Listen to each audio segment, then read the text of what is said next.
almost anything. Predictably, my name is Nelda Schulte, and I'm joined today by Gil Donkersgood, who is my former partner in crime when we ran Calgary Dwelling Consultants. And I'm joined by my very special guest, Donald Gray from Edmonton Eviction Service. Welcome, Donald, and welcome, Gil. Thank you. So, my online business, I switched my business to an online business, which is neldaschulte.com, and it helps property investors and landlords build a profitable do-it-yourself business with reasonably priced and free-priced products, including my book, Canadian Landlord's Handbook.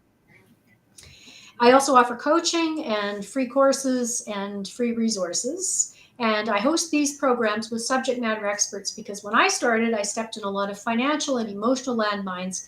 And I want to help landlords and property investors bypass those landmines altogether. Because there are a lot of things that can go wrong in real estate, and they all have very expensive repercussions. So, to that end, part of the support that I provide is bringing in subject matter experts like Donald Gray and Gil Donkersgood. And tonight's topic is how to navigate the Residential Tenancy Dispute Resolution Service, which is the acronym is RTDRS, with tenant evictions. So, if you have a tenant that you want to evict, how do you do it? And our expert is Donald Gray of Edmonton Eviction Services. So welcome again, Don. Don has a PowerPoint presentation that he's going to walk us through so that we can see the visuals. He can tell us all about the steps.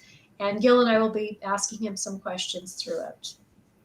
So go right ahead, Donald. Tell us how the eviction process works and what are the two main reasons for eviction? Well, yeah, here we go. Eviction process. I call it a how-to guide for those brave souls willing to risk their sanity. It's simple. The guy's gone. But is it really that simple? This is you break it into two. I'm gonna say three basically. The main one is, or the most common, is the non-payment of rent. That's our biggest culprit. I mean, sometimes there's other things to go with that. There may be some interference, or maybe they don't keep the place in a reasonably clean condition, or any of those. Now, all of this falls under Section 21 of the Residential Tenancy Act, or RTA, and the third one, I'm going to say the first one is non-payment of rent, and then there's that group in the middle of various items that are breaches. And then the last one is overholding. That's on a fixed term, when you have a fixed term lease and the tenant decides they don't want to leave. They like it there too much, and you don't want them anymore for whatever reason, and they don't want to leave. So that's special for them. Where's my?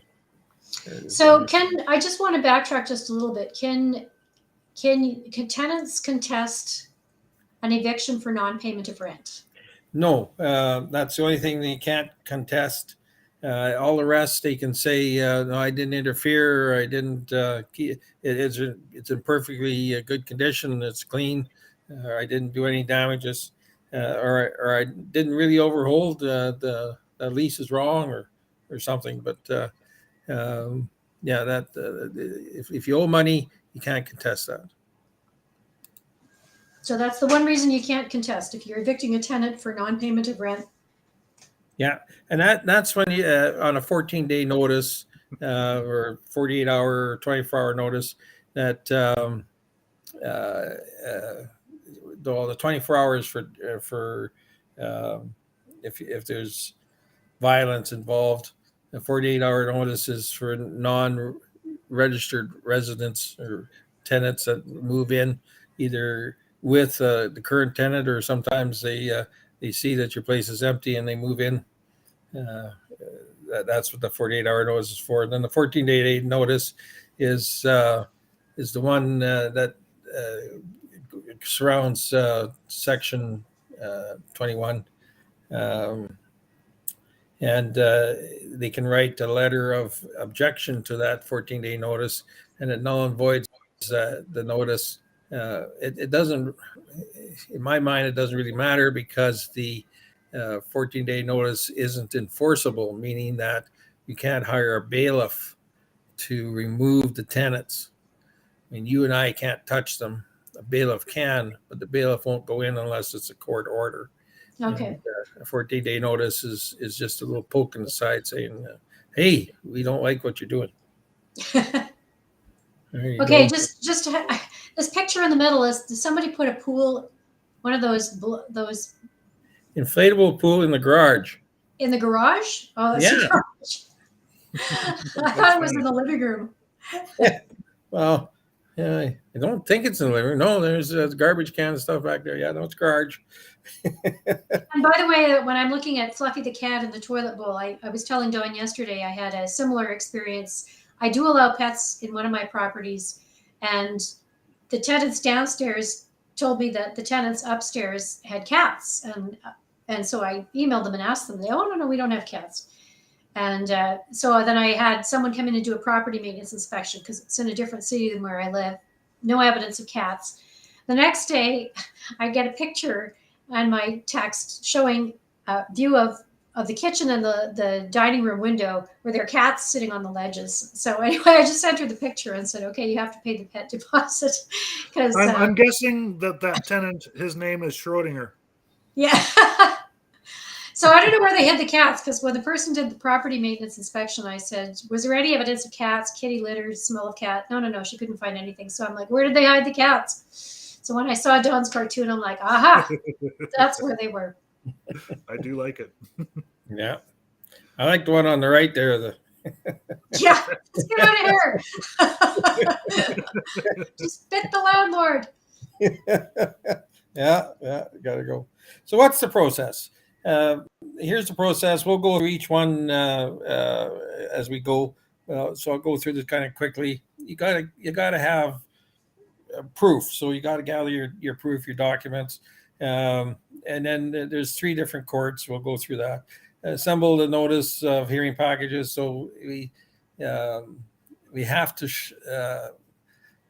to give the other side, or in our case, the tenants, what we have. So it's all, there's no surprises. Everybody gets it. It's everything knows the same. Of course, it's sometimes it's buried in what you're sending to them, and they got to figure it out. They do that to us, certainly. And so you got to put together the package that you're going to serve to them, and you serve the notice to them. Then afterwards, you got to prove to the court that you did that. So you complete a declaration and file. If it's in the upper 2 courts, you got to do affidavit rather than a declaration. You attend the hearing, and they get the court order and the judgment. You file it, and then you serve the tenants with the filed copy, the official copy. And then if they don't leave, you got to hire a bailiff. So let's explore that a little bit here. So gathering the documents required, the things you need. You should have a lease agreement. I've had plenty over the years that they didn't. It was all a handshake, and we were able to proceed as long as there was rent paid at one time. That shows that there was a landlord-tenant agreement. We can prove that they paid rent. We need a tenant ledger, sometimes known as a rent roll. Most landlords don't have that, especially if they only got 1 or 2 or 3 units. It doesn't make sense to them to be recording everything. It's all in there. They put it in the bank, so they may have a separate account, and so everything's there, and that's fine. The court likes to have that shows what was paid and when. We need to know the late payment, late payment is equally as onerous as non-payment. So through the tenant ledger, you're going to be able to show that they were late. Any notices, that sort of thing, anything that written, we can use as evidence. Even neighbors upset or whatever, if you're going for interference, that type of thing. Emails, text, anything written, pictures, audio or video. When there's damages or there's somebody that's really obnoxious, and you can capture it on audio or video, and any kind of expert reports if that's required. I've got one now on the books where this fellow is setting up a gym on the second floor of a wooden structure, and the fear is that it's not strong enough, and So is that an apartment building or a house? apartment building. Oh, so it's one of those old wood frame apartments like built in the 50s or something, and Yeah, it's at least 50 years old. This apartment building, and of course the standards back then are different than today. So we're getting some structural engineer people to go through and make a report for us. So that's going to be essential in proving that this tenant shouldn't stay there, or at least should remove all his stuff. move his 300 pounds of weights, 500 Oh, pounds of more weights. than that. A lot Wow. more than that. Yeah. Wow. There's one machine is over 600 pounds. Oh my gosh. Yeah. They did the landlord went in and took pictures of the equipment, or some of the equipment anyway, and got the makes, and they was able to go to online and find that. And then they actually went to a store and talked to salesman that sells that stuff, and or sales lady, and got the weights and everything. So yeah, that Wow. one machine is over 600 pounds by itself, never mind him on it. He's 250 or so, and so yeah, they're really concerned, and he's telling them to screw off. So Yeah. anyway, court of choice. We use RTDRS. It only deals with the Residential Tenancy Act and the Mobile Home Act, so it's very specialized. It was created in 2007 to streamline the process. There was a big backlog in the other courts, provincial and Queen's Bench at that point, Queen's Bench, and it was taking months to get a hearing.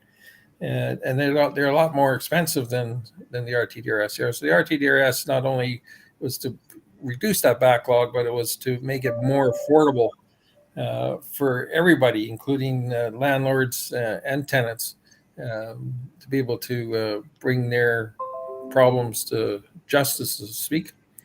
It's quicker in Alberta though now, isn't it? Like you were telling me that it was in a previous conversation that you get hearings in as quick as 8 days now. Is it? Yeah, right now. Yesterday, the ones we got yesterday were for the 15th. I'm not sure what the date was for the ones today, but yeah. Today's So date. that's 8 days. Yeah, that's the best excellent. it's ever been. Yeah, as opposed to Ontario, that's 2 years behind. 2 years. Yeah, yeah. Quite often, it's minimum 6 months, and there's lots of people. Landlords sleeping in their car because they have to sell their own house, and they can't get rid of the rental, and they can't get rid of the tenant, and it's bankrupted them. Yes, I read stories about that. Yeah, there was an article actually in the CBC today about a couple who were living in a basement because they couldn't get rid of their tenant. Well, that makes me so sad. These are people who've worked hard their whole lives to have something that can hopefully be an investment for them for the future and for their legacy, for their family, and now they're bankrupting them. It just makes me very sad. Yeah, it's against. It's not even socialism; it's just plain stupidity. Yeah. The orders that come out of the RTDRS are as equally binding as the provincial court, at least. And we use it because it's the least expensive and usually the quickest, especially now. And we can apply online, and the hearings are held by telephone conference. So this is it was started before COVID, but COVID really pushed it along, and so there's been a couple of gifts from COVID that have helped us. So you can also go to provincial court. Some people like that. It's a higher court. You can apply online there as well. It's a little longer process, a little more expensive. And now Court of King's Bench, because the Queen passed, and so all our orders that we get from the RTDRS need to be filed with King's Bench, and it is Alberta's highest court for especially for what we do.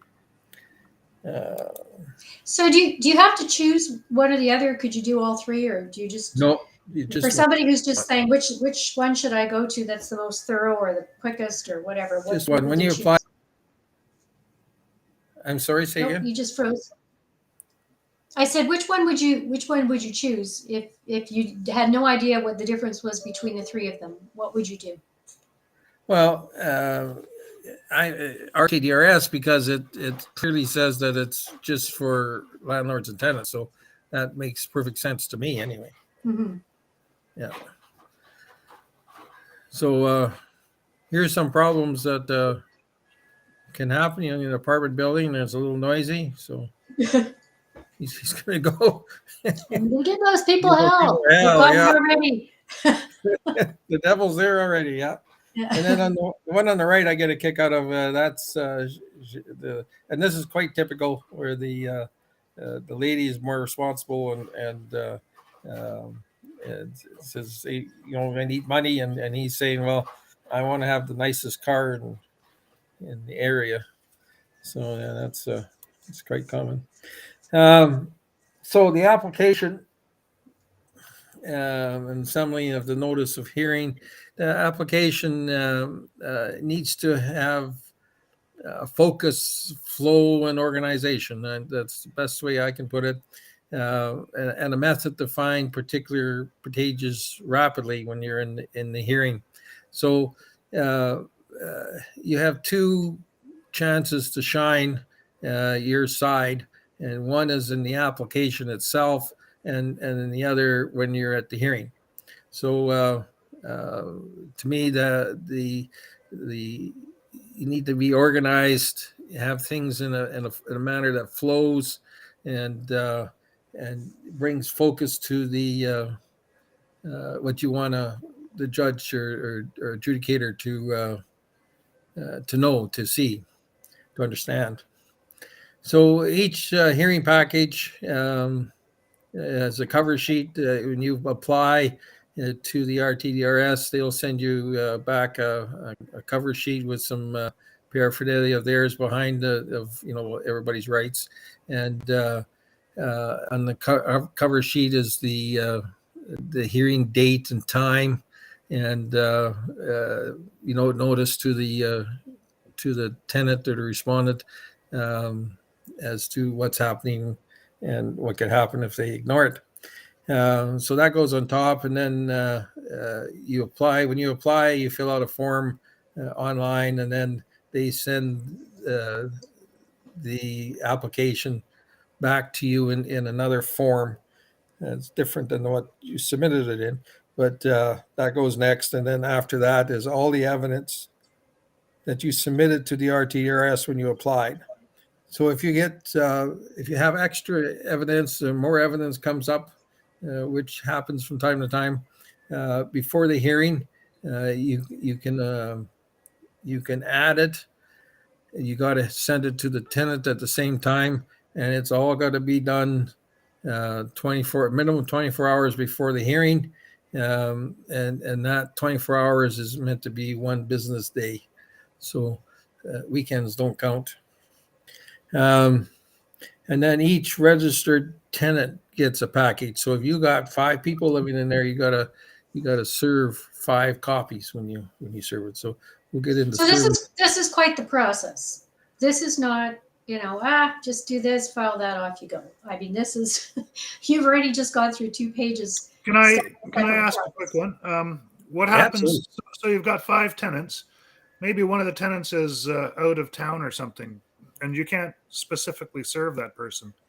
That's fine. For the for this part, for the eviction side, you can serve all copies to one of the registered, or we'll get into serving in a minute here. Okay. But yeah, you can give them all to one on this. So when you get to a damage claim, which we're not even talking about tonight, or basically not talking about tonight, though that when you do that, you have to give a copy physically to each one, each person that's on the lease.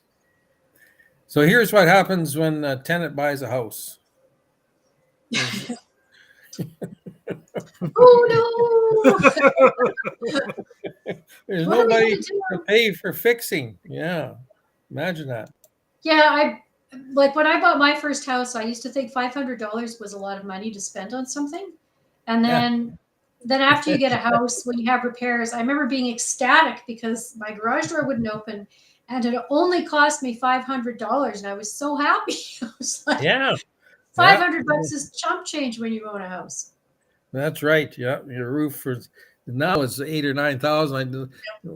It's yeah, everything costs more. That's for sure. So to serve the package to the tenants so that they know that there's a hearing and what's about. So you hand delivered is preferred. Uh, then there's no come back. Oh, I didn't get it, or that sort of thing. If you try to deliver it and when there's nobody there, won't answer, you got to try several times. It's a requirement, and you keep track of those times on your. You can use the form that they give it to you, the declaration, and those different or several attempts that need to be on different days and times. And as I say, they record it. Now, if you happen to go 2 or 3 times and then all of a sudden, the daughter that's over 18 answers the door, and her parents aren't here, and you suspect that they're in the front room being really quiet. You can serve that person as long as they're over 18 and they live there. You need their name, of course. What happens if you don't serve them? Can you still take them to court, or that you can't serve them? When you can't serve them, well, that's next year. If you attempt several times and they're avoiding you, or you just can't catch them at home, you can post it to the door, and it's got to be the door that they're most likely to use.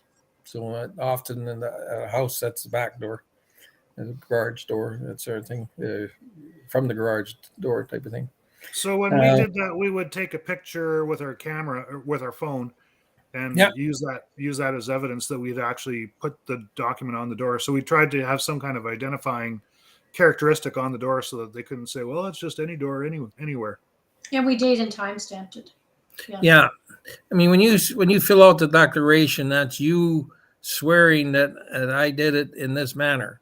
So there's another trick I wanted to share, because I've done this before where I've had to serve people. And one time I was serving someone who worked at a car dealership. So I got a friend of mine to book an appointment with this person at the car dealership that they worked at. And so then my friend delivered the document and she said, "What is this?" And she said, "You'll know when you've opened it, you've been served." So that was one way that I did it. So I didn't actually do it because I knew if I went, she'd probably go scurrying off to the office. And then we had another person we were serving who worked in the real estate industry. So we had a friend of ours who was looking for a condo, phone this guy and ask if he could see a condo. And so this guy said, sure. So then our friend brought the papers with him, and he served the guy. And then the guy got the papers and he looked at them and he said, oh, okay, like this was no big deal for him. I guess he must get served all the time. And he's like, do you still want to look at a condo? He tells us this, and I'm like, good God, that guy's indestructible. Just didn't bother him at all. Didn't miss a step. Yeah, well, gotta give him credit, I guess.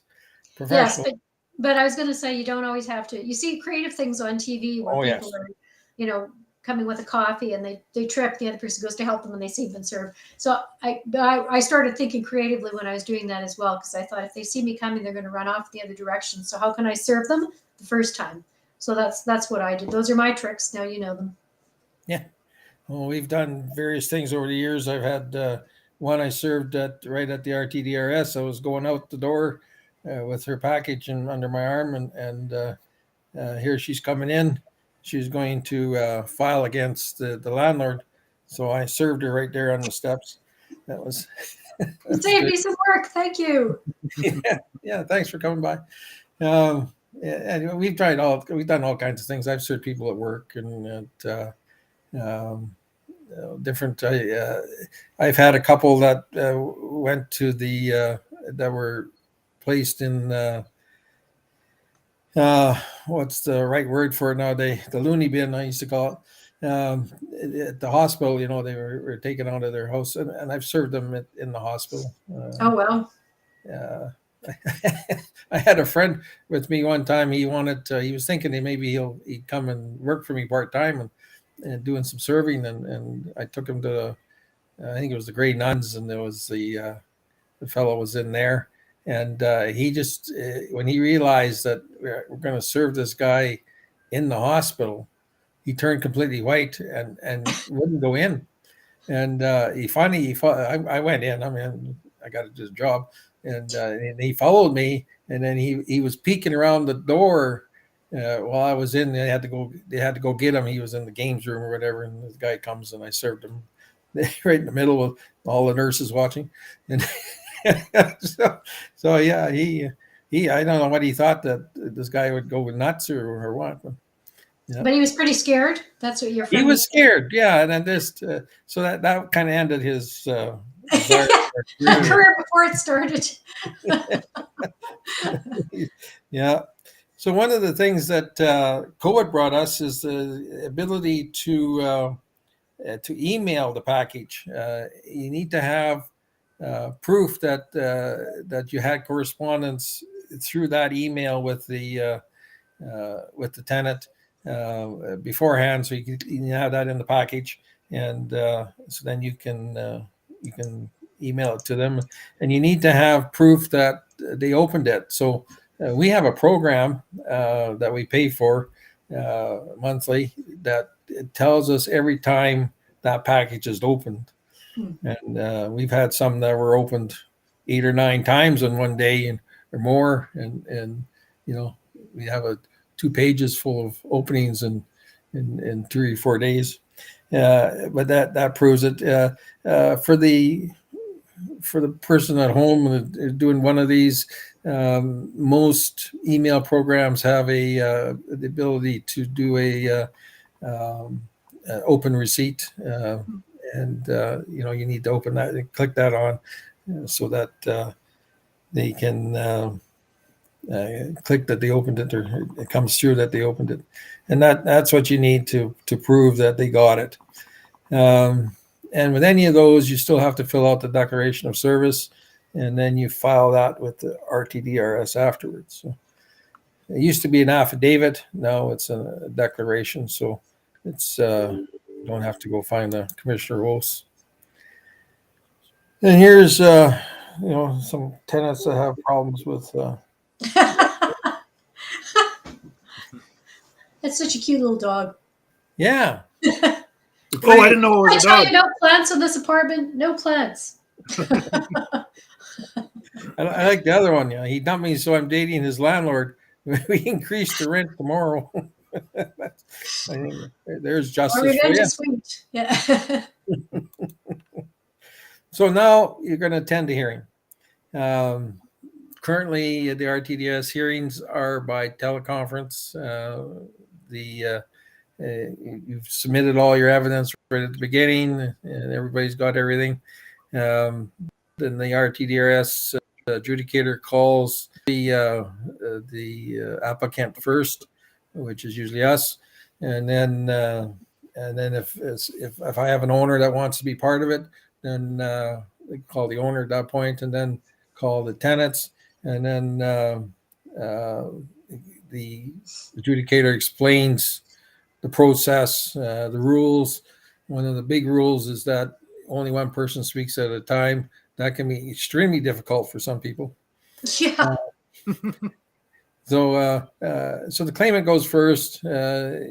Explain why you're there. So this is one of the reasons, or one of the benefits of when you do your application, you do it in a clear, concise way. You can use that now to highlight the evidence. So you might send in, I don't know, 30 pages of evidence, for an example, and out of that, you may only highlight 5 or 6 or 10 pages, and you don't need it all. And then at the end of that, you ask for your desired income, your desired outcome. You want your income too. Any rate,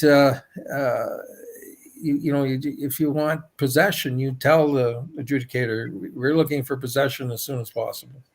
I'll make it specific dates or how many days from service of the filed order or whatever as part of my presentation, but it's important that the adjudicator knows what you want. If, you want to work with them, and so you want a conditional order, and you'll say to them, I want to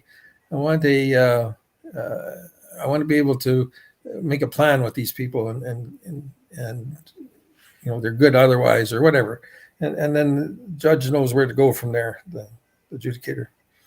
Then the respondent states their side. They may have had evidence they sent in and want to show that. Then there's rebuttals that may occur from both sides. Then the adjudicator makes a decision. Once they have all the evidence that he feels that he needs, then you make a decision and issues a court order and a judgment. And when you're one tip I could add or should add is that when you do your application, you need to have a laser point. You need to keep it, use the KISS syndrome, keep it simple. Sometimes there's a bunch of things happening, but they owe you a fair amount of money. So if you just stick on the money, then if the tenant wants to bring up a bunch of items other than money, you're a rotten landlord and you're not fixing anything, and there's mice everywhere and the roof's falling in and yada yada, the judge will listen to that, but that's not what we're here for. We're here because rent's not paid. Yeah. And so you'll tell the other side, if you feel that you have a case, then certainly apply to the RTDRS for your own. But we're here today because you didn't pay the rent, and it clearly shows that you didn't pay the rent. So so stick to the topic. Make sure that you stick to the topic, and that it's probably a good idea for people to rehearse. I know every time I've gone to court, I've rehearsed. I've really prepared well in advance, just so that I was very clear in my own mind what I wanted to say, how I was going to say it, and I didn't ramble, because these guys are listening to court cases all day long, and if you start rambling, it shuts you down. You have to present yourself as someone who's credible and organized. Yes, and this level of court is they're going to make a decision based on the probability of the who's right, which side is probably telling the closest thing to the truth, where the truth lies. Yeah. And so if you present yourself well, you speak well, you're concise, you're going to make a bigger impression than somebody that's going on and throws in a few swear words and raving lunatic. As much as you might feel that way, rein it in. Yeah. Oh yeah. I find too that when I'm in the hearing, I'll put my phone on mute, because sometimes the other side will say something so stupid and it comes out of my mouth, and nobody can hear me if it's on mute. So there you go. Yeah. So if you don't like where you are, move. You're not a tree. Yeah. Yeah, I like that. And here's Andy Cap. Yeah, Andy Cap and why they can't pay the rent. Yeah. I like that one. Yeah, I really like that one. I had to have it in there. There we go. So now you've got a court order. and a judgment. They come on the same paper. The court order is involving eviction. Judgment is for money. So now you file it at King's Bench. It becomes an official document at that point, and then it needs to be served to respondent. So currently, RTDRS will file it for you. They send it electronically over to King's Bench, and then they do their thing and send it back to the RTDRS, and then the RTDRS sends back to you. And right now, Edmonton is doing really well.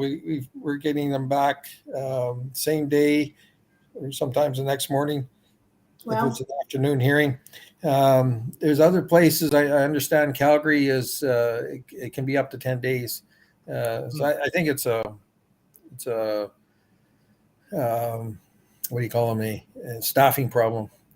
So then when you serve, now you're serving on King's Bench rules, not RTDRS rules. The first time around it was RTDRS. So King's Bench rules are that you need to attempt once and then you can post it to the door. But you have to fill out an affidavit, whichever way you served it to them.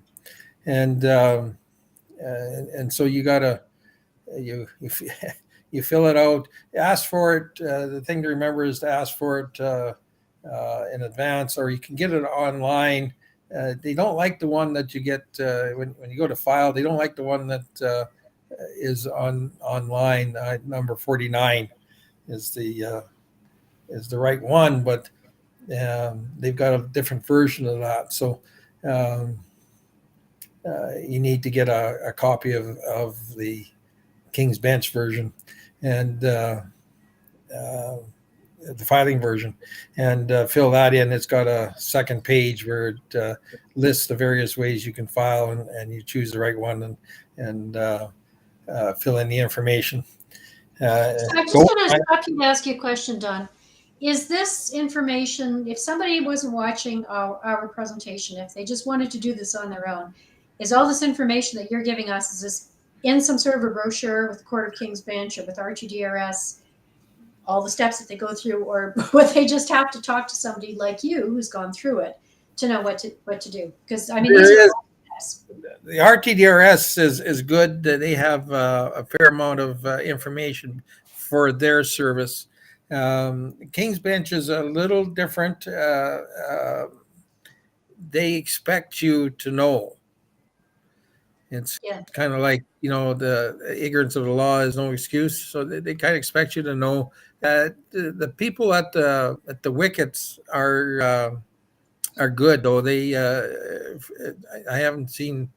Well, maybe there's a couple that were kind of cantankerous, but usually they recognize when you're like they've never seen you before or whatever, and you're hesitant and all that kind of stuff. They'll help you out. They'll say, do you have a list of bailiffs?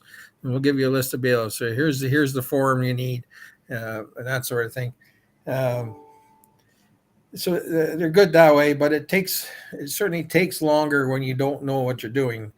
I mean, you go to the file and then you ask. I mean, if you don't have a copy, the right copy, or you brought the wrong copy, they'll say, here's the right copy. Go over there and fill it out, and then you don't have to come back in line. You just stand over here, and I'll get to you after finished wherever. And they're good that way, but it takes time and it's frustrating. I know, because I went through it when I first started. So then, so that you got it all filed and completed, and so now you serve it to the tenant, or you've served it to the tenant, and the tenant knows they're supposed to leave on this particular date, for an example. And you come by on that date. You're supposed to be out at noon. You get there, and they're sitting there drinking beer with their feet up, and they tell you to go to hell. Hell no, I won't go. So now you need a bailiff. So the bailiff requires the copy of the court order and a copy of the filed affidavit of service. so they know that there is a court order and that the tenant got it. So then once you send that to them, then they'll come out and enforce that court order. So at the same time, the locks have to be changed or rekeyed. That certainly helps keep all the honest people out. And you do it at the same time as when the bailiff's there, and then they have to make arrangements to come back and pick up their stuff one shot. And by this time, when the bailiff's there, it's kind of like everybody knows it's the ending. You don't get. I very, very seldom have I seen anybody be really aggressive at that point. I mean, some are to start with, but by the time you got through the bailiff has straightened them out, they're compliant.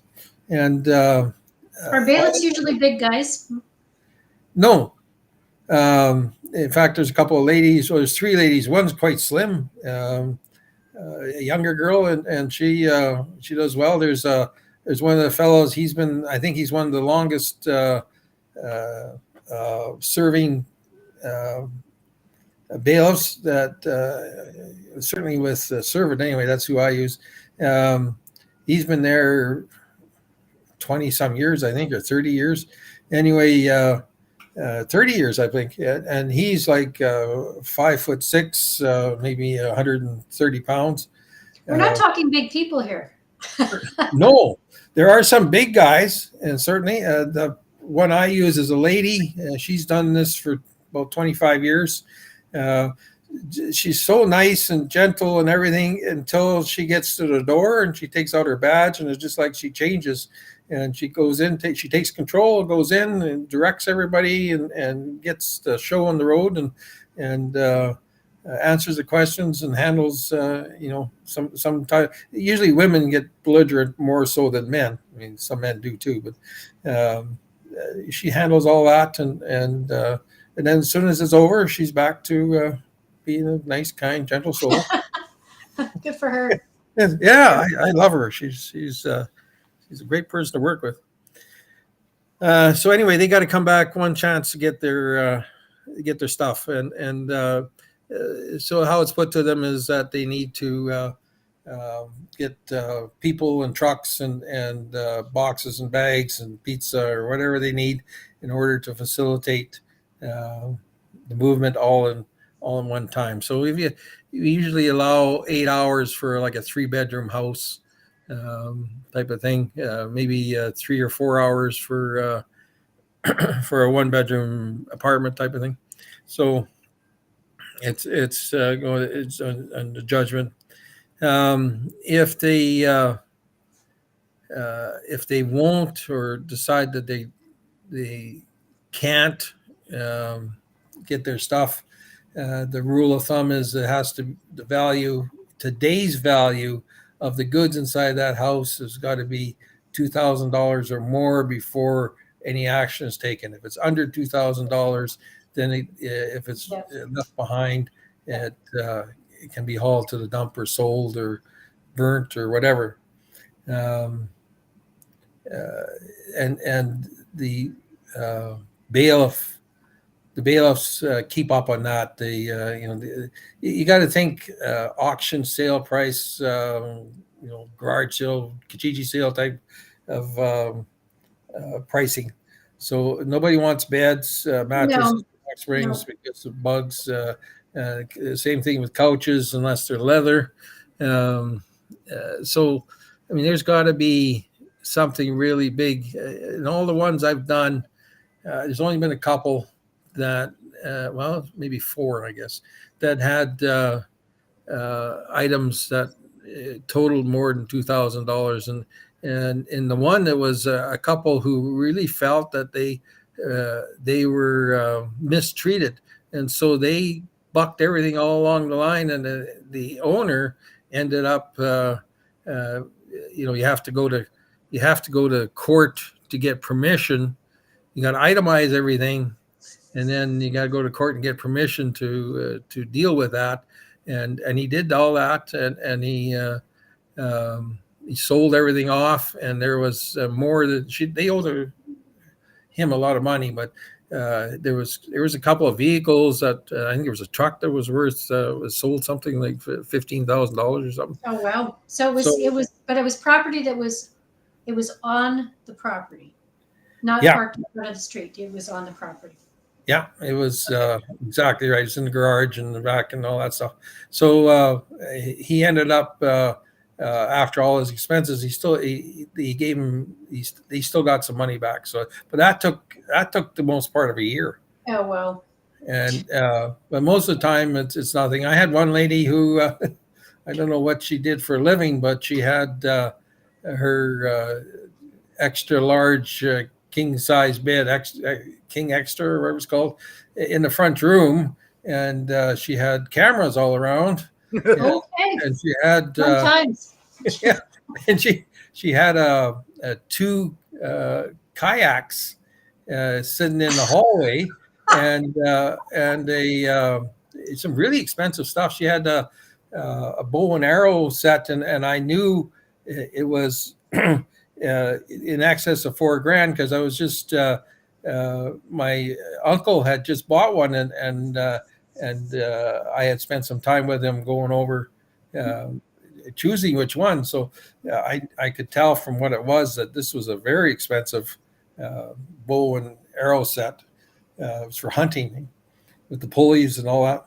Anyway, yeah, that one. And the owner was a dentist, and he said, "Well, you got to put this stuff in storage." And he says, "Well, can't I just leave it in the apartment?" So he didn't care. He didn't need the money. So he kept it. And she came back and got it. I think before the 30 days was up. So you got to keep it for 30 days, and then you can sell it or whatever. So. And all the videos. I don't know if there was videos or not. We never looked. But Yeah. It was quite a sight. That was for sure. Yeah, I it never sounds like really something.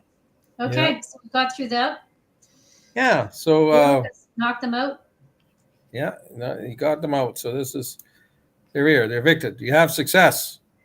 Yes. So yeah, I wanted to mention something about I used to work at a hotel at one point, in a restaurant, and in my youth, and sometimes you'd have people in there who were drunk and belligerent, and you'd have to call security. And the drunk people, when we called security, were always expecting some big guy, and depending on who was on shift at that time, could be a woman or a man or whoever was the night staff.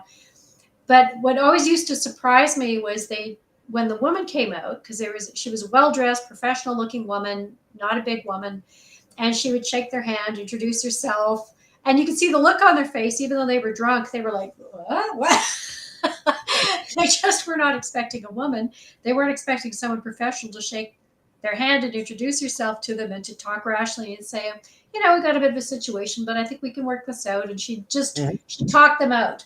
They were expecting to fight somebody, and it just totally threw them off their game when she showed up in a suit, with their nails done and makeup on. I used to get a real kick out of that. I had a big guy one time. He was going to lay a licking on me, and I says, "Listen, you better be careful because I'll phone my wife." Good for you. So, Gil, you were going to ask Don questions about some happy stories, weren't you? Because we always think evictions is a really bad thing, but oh yeah, no, yeah. it's Gil, why don't you ask your question that you opportunity. wanted to ask? Well, the first question I had actually wasn't about a happy eviction, but I sort of have a couple of questions around doing it yourself versus hiring someone. Because, and my first question was going to be, have you ever been hired by someone who'd failed at trying to do an eviction themselves? Oh yes.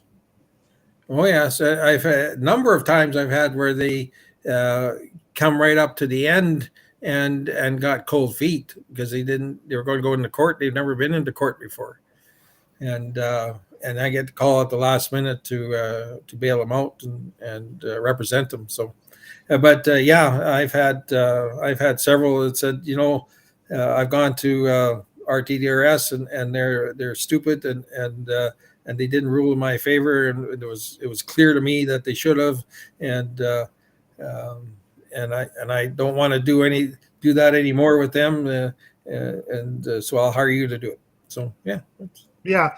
So it seems to me, and this is sort of a plug for your business, but if as a landlord you aren't adept at following the process, it can cost you several weeks of lost income because you're not following the steps correctly in order to get a tenant. Whereas if you go to a professional, it'll get done in the fastest manner possible, and you'll be back to collecting an income much quicker on the property that you've got your money in. Well, I like to think so, for sure. It certainly makes a difference when you go in with a strength. I'm going to tell you, if you don't have a case, I'm going to tell you, I don't want your money and lose. I want to have a good reputation. So I'll tell you if you don't have a case, or what we need to do to make it a better case. Mm-hmm. And certainly, it all depends on the individual. Some people just don't want to spend the money, or they don't want to. They don't want to lose control. They want control over everything, and that's fine. I mean, that's the way you are. That's where you are. Um, but certainly hiring somebody. I mean, you get to a point where you don't have the time. Even I used to do all my plumbing work, all my repair work. I did everything. I even shingled or whatever I had to do when I first started out. But as time goes on, you get busier and you get more on your plate, and so some of these tasks it just makes more sense to hire somebody to do it. Yeah, but you get more value for your money if you're offloading some of that stuff and working on the things that really make you your income. Yeah, like if That's right. if you're in a professional position and you have rental properties and you're making $500 a day and you're losing 10 days of work, is it really worth it to you when you could pay an eviction service, pay them, I don't know, $500 to $800, depending on how complicated your case is. Just have them take care of it from beginning to end and represent you and have it over and done with. And your point too of offloading the stress, if you're not into confrontation and that sort of thing, maybe you're just not cut out for evicting people. Yeah. So yeah, that's the other thing too, because Don, I've talked to Don about this before, and he's talked about how it's nice to have someone who doesn't have skin in the game. Like if I have issues with my tenants, and I've tried talking it through, and then they start getting belligerent with me, then I'm kind of, I'm in it's personal. It's personal, and I'm in a state when every time the phone rings, it's them. I'm like, So if you have someone who's got, they've had nothing to do with you, nothing to do with the tenant, and they just come in and they just want a resolution, they want to get things done, there's a much better chance of getting a better outcome where everyone's working together rather than two people who are at loggerheads with each other. So Don, I know you have some positive stories, and I wanted you to share at least, one of them, because we always think of evictions as being something negative, but actually this turned around when I've talked to Don in the past, and he said, no, sometimes it's a catalyst for good things to happen to people. So yes, I mean, the definition of insanity is doing the same thing over and over again and expecting different results. So this way, or we can move in a different direction. When I had the property management company, I often run into, we rent to a couple, and they'd have a fight, and they'd break up, and either the girl or the guy, most often it was the girl, all of a sudden is in a situation where they don't understand, they don't know what's going on, they're trying to grease the squeakiest wheel, and they're often the other partner did all the like the financial work, and so I would go and serve them, and they realized at that point when I'm serving them that they are going to have a good chance of losing the roof over their head. And I mean, you got nothing if you haven't got a roof over your head. Yeah. It's hard to have a shower in your car. And so when I could see that they realized that, or whatever signs they showed, I would talk to them. It would be either over their kitchen table or over the phone, and we'd have a conversation, and I'd ask them, I tell them that, there's always a way of handling these things, and there's a way out. Let's talk about your finances, and where's your money come from, and how much actual cash does it hit your bank account, and yada yada, and so we go through it all, and go through their expenses, and they all of a sudden the light would come on that if they change certain things that we could work out a deal where they could pay the rent on time, and then we could all these arrears we put over time. I had one lady who when we went through her finances, she confessed that she liked to have 4 or 5 lattes every day, and at that point I think they're like $5 or something. I think they're $10 now. But it dawned on her. I have kind of poked at her a bit, but it dawned on her that if she rewarded herself with 1 latte on Saturday rather than 4 or 5 a day, that she could end up with enough money to pay the arrears over time. Just and still be able to buy your underwear and food and look after her kids. And which I always, people would jump and say, oh yes, I can pay this much money, and in reality they can't, because they need to get to work, and they need to eat, and if they got kids, they got to feed them, and they got to buy them clothes, and they got to buy themselves underwear once in a while, and so you got to count for all of that before you can say I can pay this much money. As much as the landlord wants every penny you can get, you got to think longer term, and so I know that, and I've talked with some of the ones that over the years they phone me and tell me, the milestones that they've had in their life now. The kids are gone, and they bought a car, and it's all because they were open enough to talk to me. And I could get them going in the direction to pay off their bills. Well, you sat down with them, you problem solved with them, and then listen. I think sometimes when people are they're in a panic mode, they can't think straight, and maybe they've never done any budgeting, or they don't understand budgeting, And you're also not being an enemy at that point, which is important. Oh, yeah, that's right. And I'm the middle guy. Yeah. And I can sit and listen. And I had when we used to go to the RTDRS when we were downtown, and you had to go to the hearings there. Quite often we would come out of the hearings and we'd shake hands out in the lobby and reiterate who had to do what and that sort of thing. And there's one lady I used to see there all the time. She had quite a few houses, and she said to me one day, she says, I don't understand how you do that. You come out and your guys are friendly. She says, when I come out of the hearings, I'm ready to choke the assholes, and they're hollering at me. She says, I don't understand how you do it. Said, well, I've got no skin in the game, and I listen. And you're trying to work it out. You're trying to work out a solution. So I actually really appreciate what you're doing, because you're helping people with their life skills. And you've also mentioned, and I've seen this again too, relationships break up, where someone's in an abusive relationship, they can't pay their rent. You went in and you talk to the person, realize that maybe that wasn't the apartment they should be living in, they should be living someplace cheaper, and then they realized they should get out of the relationship, and then their whole life went in a different direction, in a much better direction. So, and that was just because they were going to be evicted. So it kind of, that was that one sort of incident that was a catalyst for change in their life that brought on positive change. So everybody wins. Yeah, so everybody won. So it's not always a bad thing. Eviction is not always a bad thing. It's very stressful. I think most of the time it's a good thing, because people get caught in and that's some of the things we discussed in the hearings. Is people fall on hard times. They lost their job, got hurt, or whatever, and they don't have as much money coming in. And excuse me.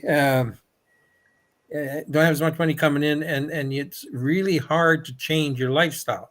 Some people can do it just like that, but most of us, we don't want to change things, and we got to think about it, and it's all overwhelming, and so you're doing the same thing over again. You're spending the money that you don't have, Yeah.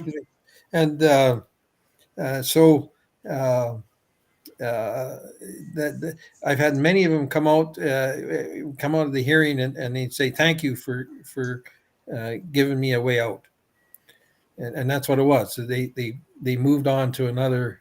They were able to straighten out their finances. They had this huge debt of rent. To them, huge. Maybe it wasn't that big, but to them it was huge, and they got it deferred, and they're able to move forward and get themselves established.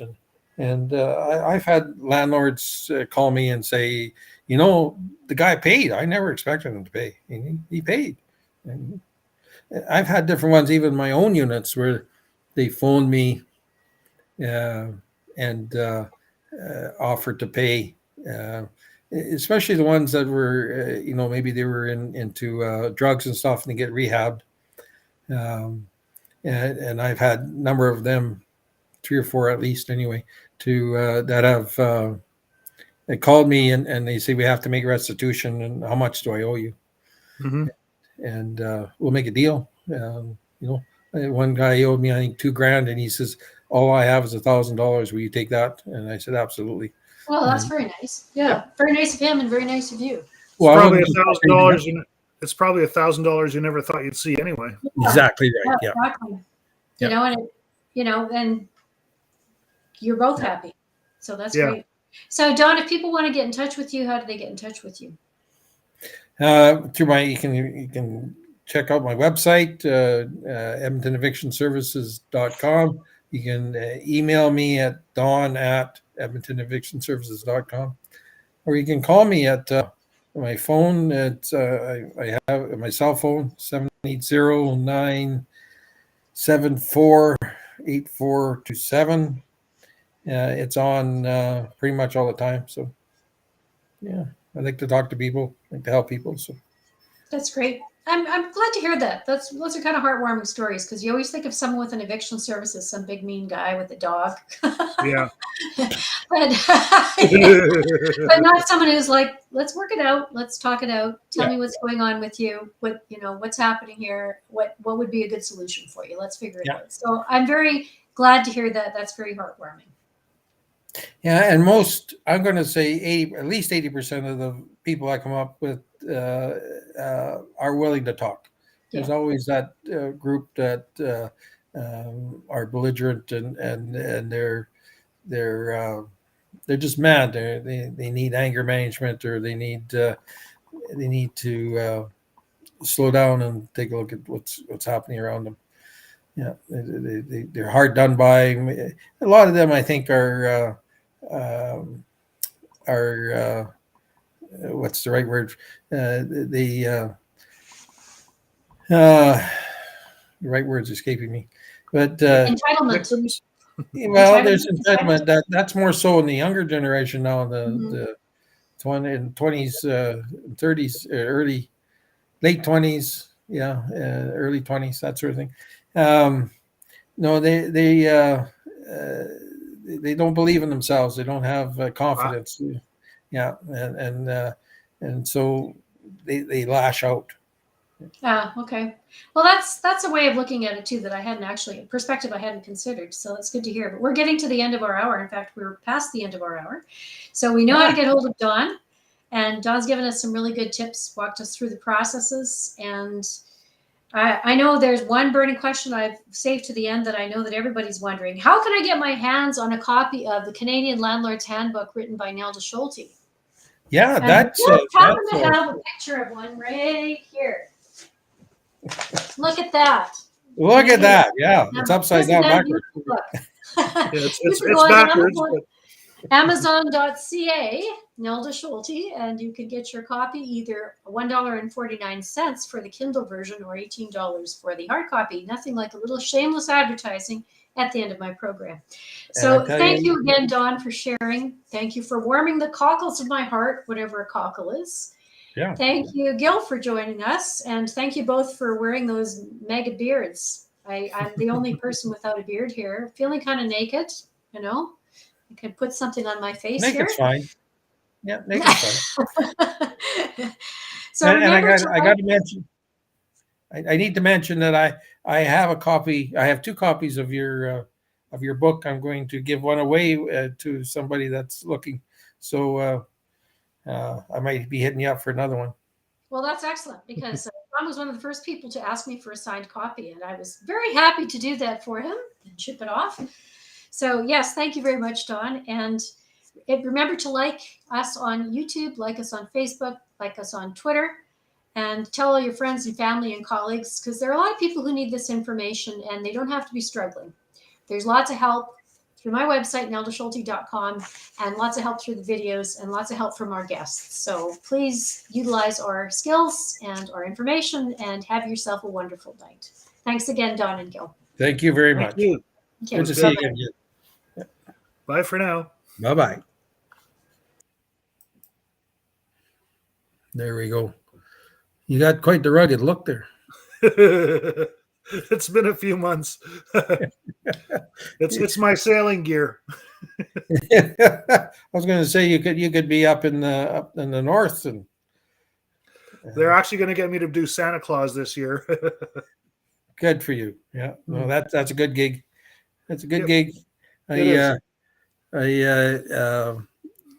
For quite a few years, I did the Lions Club here in town. I was a member, and I did their Christmas as Santa Claus, and some of the wives would come in, and we had a lot of fun. We had a lot of fun. Yeah, It is fun. It is fun. Okay, I'm going to head out and have some Me dinner. too. Have a great night, and it's great seeing you again. Amen. Bye. Bye-bye.